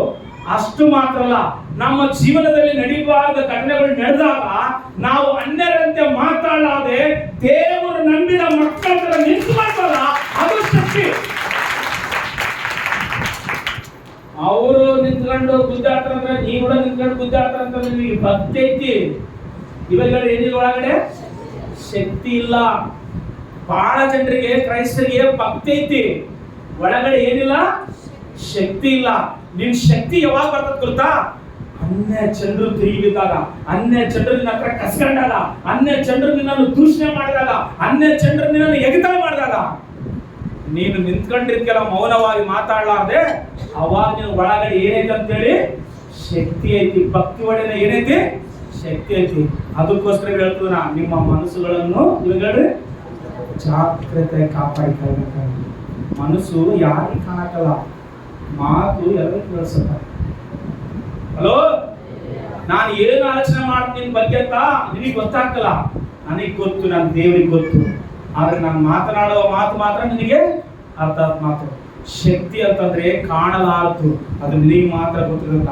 ಅದು ಯಾವಾಗ ಬರ್ತಂದ್ರೆ ಹೊರಗಡೆ ಜನರು ನಿನ್ನ ಹತ್ರ ರಿಯಾಕ್ಷನ್ ಆಗಿರುವ, ನೀನು ಎಲ್ಲೆಲ್ಲಿ ವಾದ ಮಾಡ್ತೀವಿ, ಕೆಲಸದಲ್ಲಿ ವಾದ ಮಾಡ್ತದೆಯಾ, ಇಲ್ಲ ಎಲ್ಲೆಲ್ಲಿ ಸ್ಟ್ಯಾಂಡ್ಗಳಲ್ಲಿ ವಾದ ಮಾಡ್ತದೆಯಾ, ಎಲ್ಲೆಲ್ಲಿ ವಾದ ಮಾಡ್ತೀವಿ, ನಿನಗೆ ಶಕ್ತಿ ಇತ್ತಲ್ಲ ದೇವರಂದ್ರೆ ಏನಂತ, ನೀನು ಮೌನವಾಗಿರು, ಪ್ರಾರ್ಥನೆ ಮಾಡು ಅಷ್ಟೇ. ತರ ಅನ್ಯ ಜನಗಳ ತರ ನೀನು ಇರಬೇಡ. ಅದಕ್ಕೋಸ್ಕರ ನಿನ್ನ ಮನಸ್ಸನ್ನ ಹೆಂಗ್ ಕಾಪಾಡಿಕೊಂತ, ಜಾಗ್ರತೆಯಿಂದ ಕಾಪಾಡಿಕೊಂತ.